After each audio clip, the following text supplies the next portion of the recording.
EV charging સ્ટેશનો એના માટેની પણ ઝડપથી પોલિસી બનાવીને રાજ્યના ઈવીના જે વાહનો ધરાવે છે એમને મુશ્કેલી ન પડે એના માટેની પણ માનનીય મુખ્યમંત્રીશ્રીએ ચીફ સેક્રેટરીને એક સ્પેશિયલ ઈવી ચાર્જિંગ પોલિસી પણ બનાવવા માટેની સૂચના આપી છે. માનનીય મુખ્યમંત્રી ભૂપેન્દ્રભાઈ પટેલે મારા વિભાગમાં એટલે ફિશરીઝ ડિપાર્ટમેન્ટનો પણ મહત્વપૂર્ણ નિર્ણય એ લીધો છે. ડીઝલ વેટ સબસિડીમાં 20 મીટર લંબાઈ ધરાવતી જે બોટો છે એટલે કે 20થી નીચે એમને જ આ ડીઝલ સબસિડીનો લાભ મળતો હતો. હવે પછી આ નિર્ણય થઈ હતી 20 મીટરથી વધારે લંબાઈ ધરાવતી બોટોને પણ રાજ્યભરમાં એ બોટ ધારકોને ફિશરમેનોને એમનો લાભ મળવાનો છે.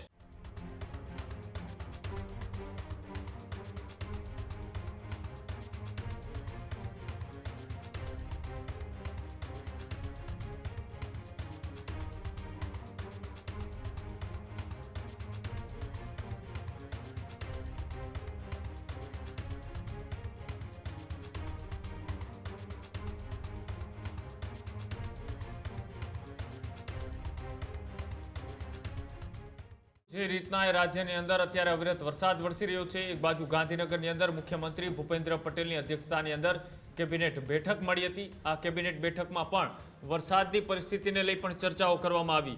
સાથે જ સ્પેશિયલ ઈવી ચાર્જિંગ પોલિસી બનાવવાના પણ નિર્દેશ છે તે આપવામાં આવ્યા. ડીઝલ પર વેટ રાહત યોજનામાં કરાયો મોટો સુધારો. જીતુ વાઘાણીએ પ્રતિક્રિયા છે તે આપી છે. 20 મીટરની બોટની મર્યાદા સંપૂર્ણપણે દૂર કરવામાં આવી છે. હવે તમામ યાંત્રિક ફિશિંગ બોટને મળશે યોજનાનો લાભ, જ્યારે રાજ્યની 18,000થી વધુ બોટોને થશે આનો સીધો જ આર્થિક લાભ.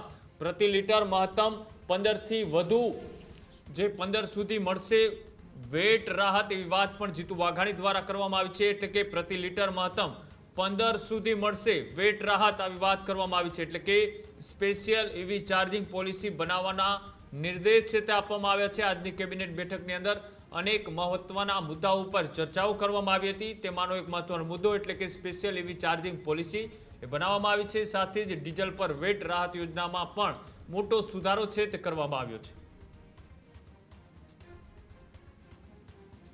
પર્યાવરણને ખાસ અનુકૂળ રહે અને આપણે સૌ જાણીએ છીએ કે માનનીય વડાપ્રધાનશ્રી પણ ઈવી વાહનો માટેનું સતત દિશા દર્શન અને માર્ગદર્શન કરે છે. રાજ્ય પણ એ દિશામાં ખૂબ આગળ વધ્યું છે. ત્યારે ઈવી ચાર્જિંગ સ્ટેશનો એના માટેની પણ ઝડપથી પોલિસી બનાવીને રાજ્યના ઈવીના જે વાહનો ધરાવે છે એમને મુશ્કેલી ન પડે એના માટેની પણ માનનીય મુખ્યમંત્રીશ્રીએ ચીફ સેક્રેટરીને એક સ્પેશિયલ ઈવી ચાર્જિંગ પોલિસી પણ બનાવવા માટેની સૂચના આપી છે. ભવિષ્યમાં એ પણ રાજ્યની જનતા માટે પોલિસીના મારફત લોકોને લાભ મળશે. આજની મંત્રીમંડળની બેઠકમાં માનનીય મુખ્યમંત્રી ભૂપેન્દ્રભાઈ પટેલે મારા વિભાગમાં એટલે ફિશરીઝ ડિપાર્ટમેન્ટનો પણ મહત્વપૂર્ણ નિર્ણય એ લીધો છે. ડીઝલ વેટ સબસિડીમાં નીતિમાં એ ખૂબ મહત્વનો અને ઉદાર સુધારો કરવાનો નિર્ણય એ કર્યો છે. 20 મીટર લંબાઈ ધરાવતી જે બોટો છે એટલે કે 20થી નીચે એમને જ આ ડીઝલ સબસિડીનો લાભ મળતો હતો. હવે પછી આ નિર્ણય થઈ હતી 20 મીટરથી વધારે લંબાઈ ધરાવતી બોટોને પણ રાજ્યભરમાં એ બોટ ધારકોને ફિશરમેનોને એમનો લાભ મળવાનો છે. ફિશિંગ બોટની નોંધણી એ રિયલ ક્રાફ્ટ પોર્ટલ પર થયેલી હોવી જોઈએ અને બોટ પાસે માન્ય ફિશિંગ લાયસન્સ પણ હોવું જોઈએ. મારી વિનંતી છે કે હજી પણ જે લોકો પાસે નથી એ લોકો આ પ્રકારની નોંધણી કરાવીથી એમને પણ એનો લાભ રાજ્યની સરકાર આપવા માગે છે.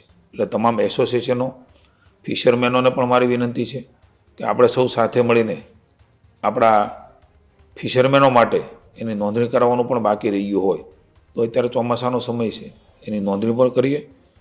મને આનંદ છે કે આ નિર્ણયથી અનેક ફિશરમેનોને એ ડીઝલની વેટની સબસિડીનો લાભ એ હવેથી મળતો થશે. ખેડૂત ભાઈઓ છે ખેતરમાં ડ્રોન ઉડાવતા હોય છે ત્યારે આપને એક પ્રશ્ન સતાવતો હોય છે કે જે આપણે અત્યાર સુધી જીપીએસ ટેકનોલોજીવાળા ડ્રોન વાપર્યા છે, જેથી કરીને મોબાઈલ ટાવર છે અથવા તો હાઈ ટેન્શન લાઈન પસાર થતી હોય, કોઈ વૃક્ષો હોય, ત્યારે જે જીપીએસ ટેકનોલોજીવાળા ડ્રોન છે એમાં ટકરાય અને ટ્રેસ થાય છે.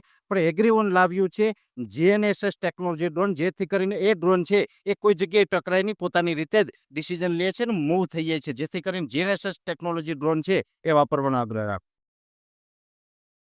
હજુ સુધી તમે અમારી ચેનલને સબસ્ક્રાઇબ નથી કરી તો અત્યારે જ ન્યૂઝરૂમ ગુજરાતને સબસ્ક્રાઇબ કરો, ફેસબુક અને ઇન્સ્ટાગ્રામ પર ફોલો કરો.